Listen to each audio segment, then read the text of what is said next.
Roger Christopherson here again with another first listen review.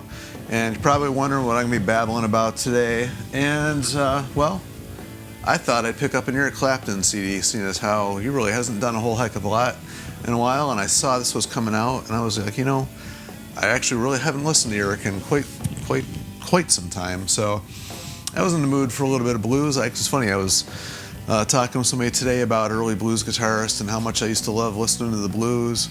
And then I come home and I see that this release was here, and I was like, oh, you know what? I haven't listened to that in a long time. And, you know, Eric, like, if you know the history of Eric, he was, you know, in the Yardbirds, like, way back.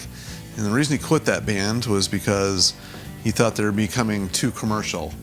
And he wanted to do more blues stuff. And it's funny how he did that for quite some time, stuck to the blues.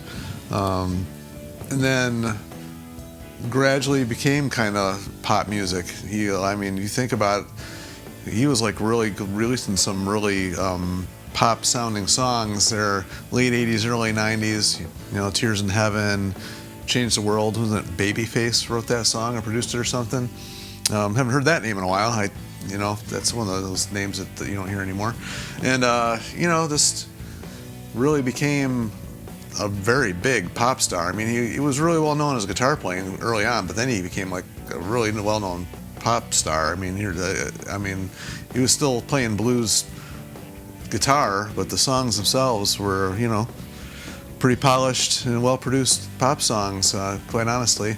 You may disagree with me on that one, but I mean, you think about it, late 80s, early 90s, it's kind of like what a lot of that stuff was coming out. Not everything, but, you know, a lot of it really was. And then he did the Unplugged thing, and then from that point on, he started getting back into the blues stuff again. I remember he actually did release some very strictly blues albums after that, and I quite honestly have lost track a little bit of what he's actually done. I don't think he's done an album, like an actual, you know, non-holiday album in like, man, 10 years or more. I actually don't even know, can't even think what the last one it was. So I saw this coming out, and I saw what it was. It's 8 songs that he's released as singles over the years, you know, a couple of these tribute albums and stuff, and it's got 6 brand new songs on here. And, you know, so it's got a little bit of, you know, stuff that's come out over the past few years. I think 16, I don't know.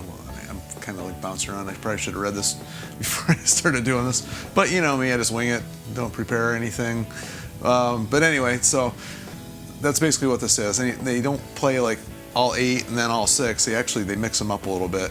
But the highlight for me on this one was track number 3, Moon River with Jeff Beck.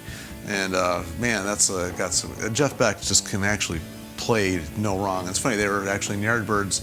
I don't know if they're actually ever in the Yardbirds at the same time.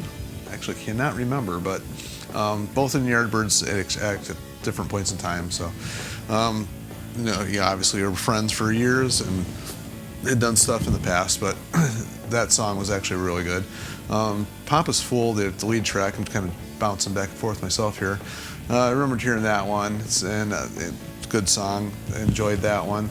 The track number 4 was a new one, Sam Hall, and then track number 5 were the song Smile, were brand new songs. And I did notice at that point quite a change in the production, so I kind of figured that was going to happen. But first few songs are more really laid back, more acoustic sounding. In fact, I think it was Heart of a Child there. It was actually sounding like, man, the chops. He was not sounding bluesy at all, but man, the chops that he was showing on that one were really pretty cool. Stuff I really haven't heard him play before, and I really was not familiar with that song. So that song to me was new, but not new to this, you know, as far as he's been or what he's released. But you know, Sam Hall and Smile. Smile was actually a really good song. I like that one. This whole album is actually pretty mellow.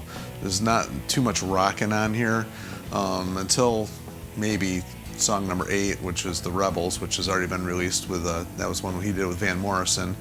I had not heard the version of Always on My Mind he did with Bradley Walker on here. I guess that was on a tribute album Willie Nelson, and I actually really like that song. I never was a huge Willie Nelson fan.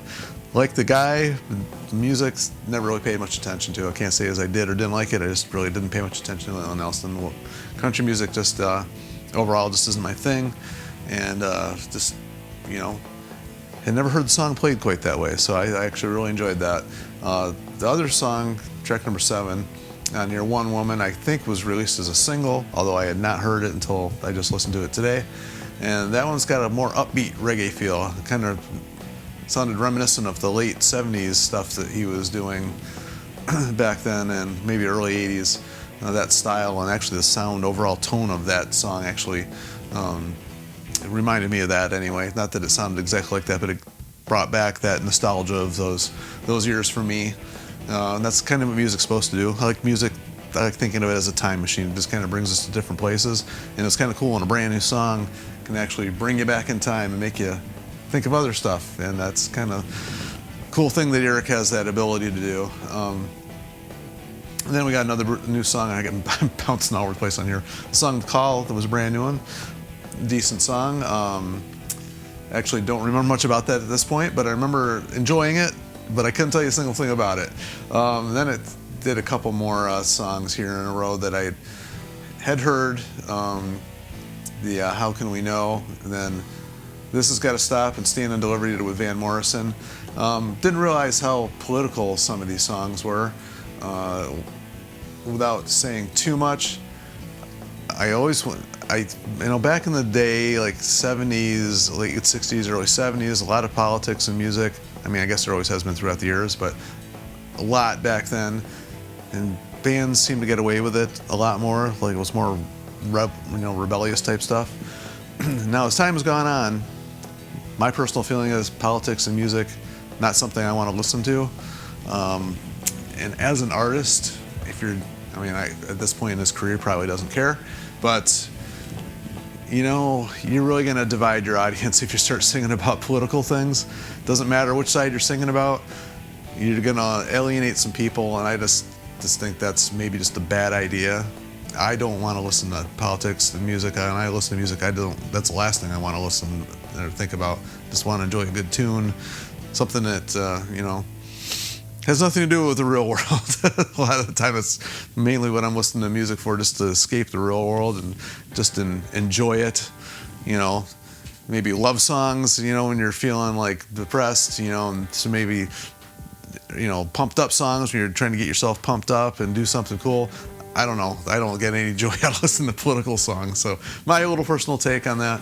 And then it ends with a couple brand new ones. The last one was actually probably my favorite song on the whole album, other than maybe Moon River with Jeff Beck, but of the new tunes, definitely my favorite one. It was a really slow, bluesy, just laid back, bluesy song, acoustic soul going on in that one. I really enjoyed that one. And, for not listening to Eric for quite some time, really enjoyed this album. It wasn't a lot of the super, electric bluesy guitar like from the early part of his career. This is more laid back, a lot of acoustic going on in all these songs. Not a whole lot of upbeat stuff. Like the most upbeat thing was The Rebels with Van Morrison. The rest of it, more chill. One Woman was a little bit upbeat, but that still had that reggae feel to it. But, if you're just looking to put on something cool and relaxing and play and just get you in a good chill mood, this was the album to do it. Kind of makes me want to go back and check out some Clapton. I really haven't listened to Eric in like a long time. I used to listen to him all the time back like in the late 80s, early 90s. I used to listen to Eric a lot. So, in fact, my band actually plays White Room, and we really enjoy playing that song. It's actually always a real good crowd pleaser. We do our little version of it, but still, Eric Clapton, I'm still doing it. I'm still playing his music. So, anyway, that's about all I got to say about that one. This one's gone on a little bit longer than I thought it was going to, as I always tend to do. That's babbling's what I do. So anyway, feel free as always to leave your comments and what you think about Eric, and if you've heard this album, what do you think of it? And any cool Eric Clapton stories.